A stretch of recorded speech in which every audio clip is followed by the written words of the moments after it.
পরিমাণ। এই যে আমার সাথে মিষ্টি। এখন বাজে দুপুর 1টার মতন, আর এখন থেকে আমি আমার ব্লগটা স্টার্ট করছি। তো অনেক সকাল থেকেই ব্লগটা কন্টিনিউ করছি, এখন ইন্ট্রোটা দিলাম। তো চলুন ব্লগটা শুরু করা যাক। আজকে হচ্ছে নীল ষষ্ঠীর দিন, চারিদিকে ঢাক বাজছে, একটা পুজোর একটা আমেজ রয়েছে। আর তার সাথে মিষ্টি আজকে পরেছে নতুন জামা। মিষ্টির খাওয়া দাওয়া অনেকক্ষণ কমপ্লিট হয়ে গেছে। খাওয়া দাওয়া কমপ্লিট হওয়ার পরে ওকে নতুন জামা পরিয়েছি, কারণ কি ও তো জামা খাবার সময় ময়লা করে ফেলে, সেজন্য খুলে দিতে হয়। তো চলুন ব্লগটা শুরু করা যাক। আশা করছি আপনাদের ভালো লাগবে। যদি ভালো লেগে থাকে তাহলে চ্যানেলটা সাবস্ক্রাইব করে দিতে ভুলবেন না। কেমন লাগলো অবশ্যই কমেন্ট সেকশনে জানাবেন। আর আপনার করে একটা লাইক আমাকে নেক্সট ভিডিও বানাতে অনেক অনেক বেশি মোটিভেট করে। তাহলে চলো মাম্মা ভিডিওটা স্টার্ট করি। মাম্মা বাবা এসে গেছে, বাবা এসে গেছে। মিষ্টি নতুন জামা পরেছে, দেখেছো? হ্যাঁ দেখেছি।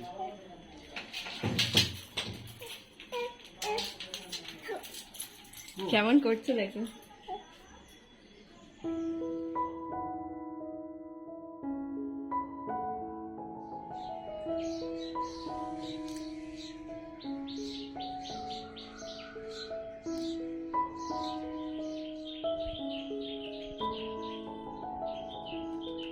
আমাদের প্রথম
মিষ্টি এখন আর চেয়ারে বসে না, এই যে টেবিলটায় উঠে বসে। মানে এত দোষী হয়ে যাচ্ছে দিন দিন, বলার মতো না। মানে আমি জাস্ট সামলাতে পারছি না ওকে।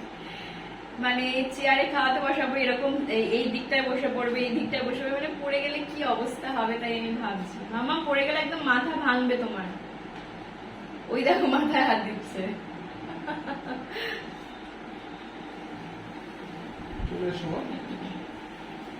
তোমার মাথা ভেঙে গেলে বাবা টেনশনে পড়ে যাবে। মাথা ভেঙে গেলে আমার অবস্থা কি হবে জানিস? টেনশনে মরে যাবে।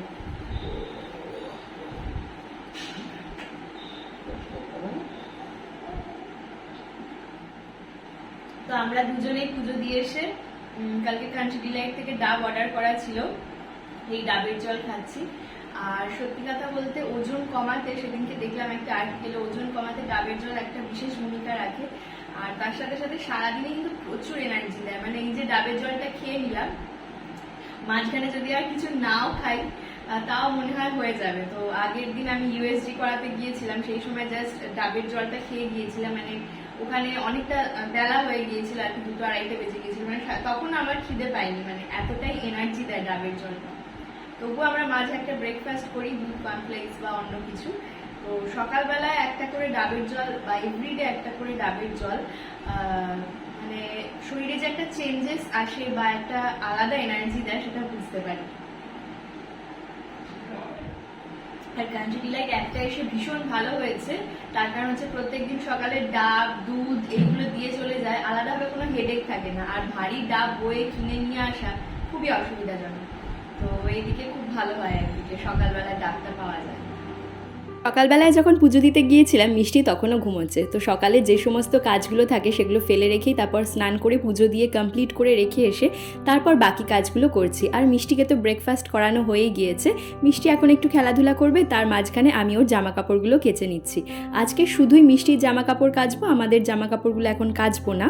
মিষ্টির যেহেতু কয়েকটা নতুন জামা রয়েছে আজকে, সেজন্য ছাদে কড়া রোদ্রে আর দিচ্ছি না। আমাদের জামা যখন কাচা হবে সেই সময় বেলাতে গিয়ে ওর জামা কিছুক্ষণ সময়ের জন্য রোদে দিয়ে আবার তুলে নেব। আর মিষ্টির গায়ে দেওয়ার এই ছোট ছোট সাদা চাদরগুলো আমি কিছুক্ষণ একটু জলে সার্ফ দিয়ে ভিজিয়ে রাখি লিকুইড ডিটারজেন্ট দিয়ে, তো যাতে কি হয় সাদা ভাবটা বজায় থাকে আর পরিষ্কার হয়ে যায় একদম। এখন যেহেতু সকাল 9টা সাড়ে 9টার মতন বাজে, এখনও খুব একটা রোদ আসেনি, কিন্তু একটু পরেই 10:30 11টার মধ্যে বারান্দাতে একদম রোদ ভরে যাবে। যেহেতু আমরা আজকে সকাল সকাল ঘুম থেকে উঠে পড়েছি, পাশে বাবা মা কাউকেই দেখতে পাইনি, সেজন্য মিষ্টিও সকালে ঘুম থেকে উঠে পড়েছে। আর ও সকালে ঘুম থেকে উঠে পড়লে ওর রুটিনটাও খুব সুন্দরভাবে মেনটেন থাকে। যেরকম সকালে তাড়াতাড়ি ব্রেকফাস্ট হয়ে যায়, তারপর মাঝখানে একটা ওকে ফলের রস দিতে পারি, তারপর পরপর যে সমস্ত রুটিনগুলো থাকে সব কিছুই একদম প্রপার টাইমে হয়। মিষ্টির জন্য এখন বানাচ্ছি কমলা লেবুর জুস। আগের দিন ওকে মৌসম্বির জুস দিয়েছিলাম, তার আগের দিন বেদানা দিয়েছিলাম, সেজন্য ভাবলাম যে আজকে কমলা লেবুটা দেওয়া যাক। আর মিষ্টি এখন ওর বর্দি ভাইয়ের কোলে আছে। বর্দি ভাইয়ের সঙ্গে ওর সম্পর্কটা অনেকটা হরিহর আত্মার মতন। দুজন দুজনকে এতটাই ভালোবাসে এবং চেনে যে আমিও মাঝে মধ্যে দেখে অবাক হয়ে যাই।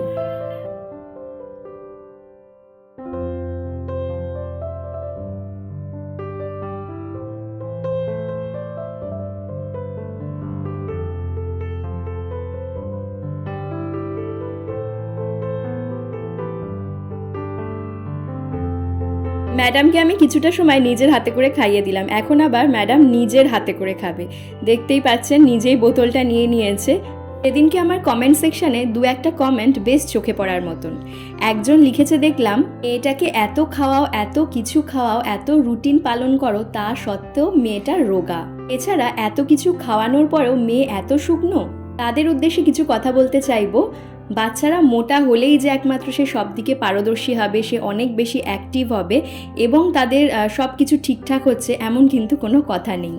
হ্যাঁ, মিষ্টি যে রোগা সেটা আমারও চোখে আসে, সেজন্য আমি বারবারই ডক্টরকে বলেছি। মিষ্টি যখনই ভ্যাকসিন দিতে যায় তখনই আমি ডক্টরকে বলেছি, কিন্তু ডক্টর বারবারই বলেছেন রোগা হওয়াটা কিন্তু কোনো ব্যাপারই না। ও যদি সব দিক থেকে অ্যাক্টিভ থাকে, সব মাইলস্টোন যদি সঠিক সময় ফুলফিল হয়, তাহলেই বুঝবেন ও একদম সুস্থ আছে। সুতরাং বাচ্চারা রোগা মোটা এই নিয়ে একদমই মাথা খারাপ করার দরকার নেই। তো যাই হোক, এখানে মিষ্টিকে এখন আমি স্নান করিয়ে দিচ্ছি। মিষ্টিকে স্নান করানোর 15 থেকে 20 মিনিট আগে আমি ওর জলটা রোদে দিয়ে দিই, আর তারপরে জলের সাথে হালকা একটু ঠান্ডা জল মিশিয়ে নিই, তাতে জলটা ঈষৎ উষ্ণ গরম থাকে। এতে কি হয়, মিষ্টিরও স্নান করতে বেশ ভালো লাগে। জলটা খুবও গরম হয় না, আবার খুব ঠান্ডাও হয় না।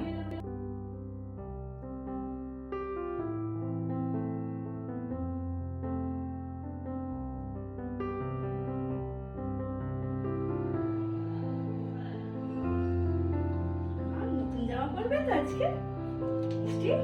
নতুন জামা পড়বে তো? চলো দেখি কোনটা পরা যায়। এটা পরবে বলো?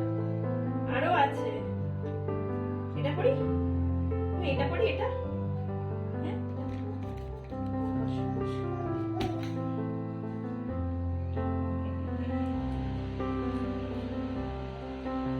মিষ্টি এই দেখো মামা, এই যে মিষ্টিকে আজকে দুপুরের খাবারে দিয়েছি ওটসের খিচুড়ি। বেশ ভালোভাবে বানিয়েছি খিচুড়িটা, আর তার সাথে দিয়েছি ডিম সেদ্ধ। আমি এই যে ওটসের খিচুড়িটা বানাই, ওর বাবাও খেতে ভীষণ পছন্দ করে, সেজন্য একসাথে ওর বাবার জন্য আর ওর জন্য করে ফেলি।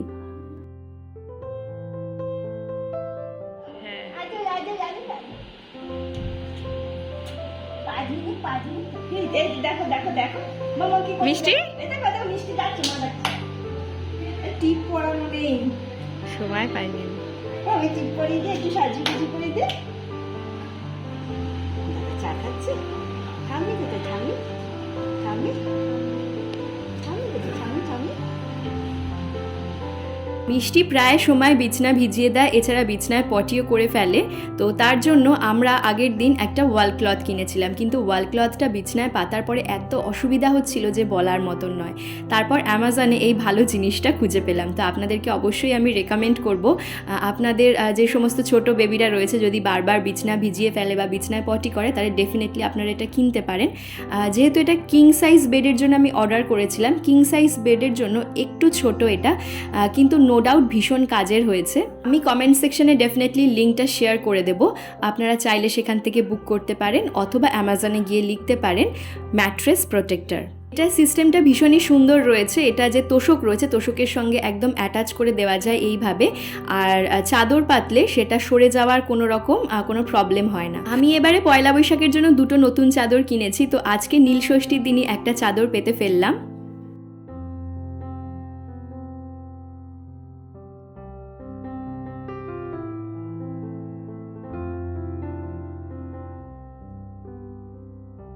জীবনটা খুব সুন্দরভাবেই চলছে, কিন্তু মাঝে মধ্যে কিছু প্রবলেম এসে জড়ো হচ্ছে। অনেক দিন ধরেই ভাবছি আপনাদের সঙ্গে প্রবলেমটা শেয়ার করব, কিন্তু করা হচ্ছে না। আসলে যে সমস্যাটা হচ্ছে সেটা আমি নিজেই বুঝতে পারছি না। সমস্যাটা কি অনেক বেশি গুরুতর, নাকি অতটাও মাথা না ঘামালে চলবে? এজন্য নিজের হাতে কিছুটা সময় রেখেছি বা নিজেকে একটু সময় দিয়েছি অবজারভেশনের জন্য। যদি সঠিকভাবে অবজার্ভ করতে পারি তাহলে ডেফিনেটলি আপনাদের সঙ্গে শেয়ার করতে পারবো। আসলে জীবন তো হয় এরকম, এমন কোনো মানুষ নেই হয়তো জীবনে কোনো সমস্যা নেই। এই আমারই জীবনটা বলি, সত্যিই কোনো সমস্যা নেই। আসলে আমার জীবনে মমের মতো একটা কেয়ারিং মা, একটা সাপোর্টিভ হাজব্যান্ড আর মিষ্টির মতো একটা মিষ্টি মেয়ে থাকার জন্য সব সমস্যা ওভারকাম করে যাচ্ছি। আশা করছি এটাও পারবো।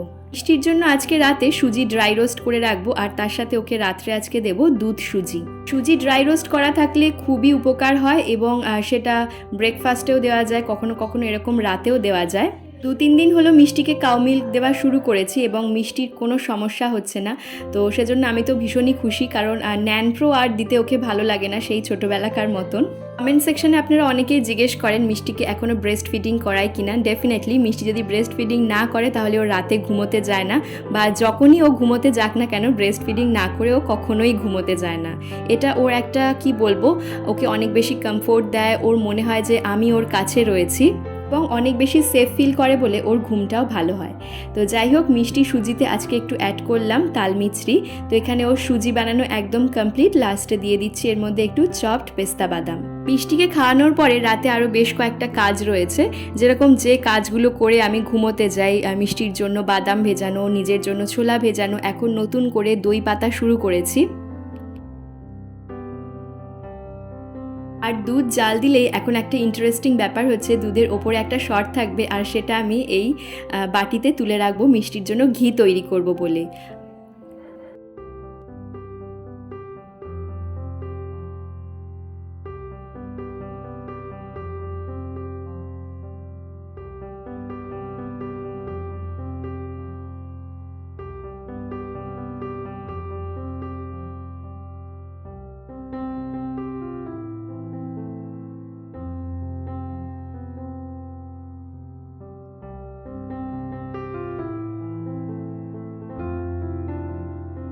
তাহলে ভিডিওটা দেখতে দেখতে যারা একদম শেষ অবধি চলে এলেন, আশা রাখবো ভিডিওটা হয়তো তাদের একটু হলেও ভালো লেগেছে। যদি ভালো লেগে থাকে তাহলে চ্যানেলটা সাবস্ক্রাইব করে দিতে ভুলবেন না। কেমন লাগলো অবশ্যই কমেন্ট সেকশনে জানাবেন, আর আপনার করা একটা লাইক আমাকে নেক্সট ভিডিও বানাতে অনেক অনেক বেশি মোটিভেট করে। তাহলে আজকের ভিডিওটা এখানেই শেষ করছি, ফিরবো নতুন ভিডিও নিয়ে। ভালো থাকবেন, সুস্থ থাকবেন, ধন্যবাদ।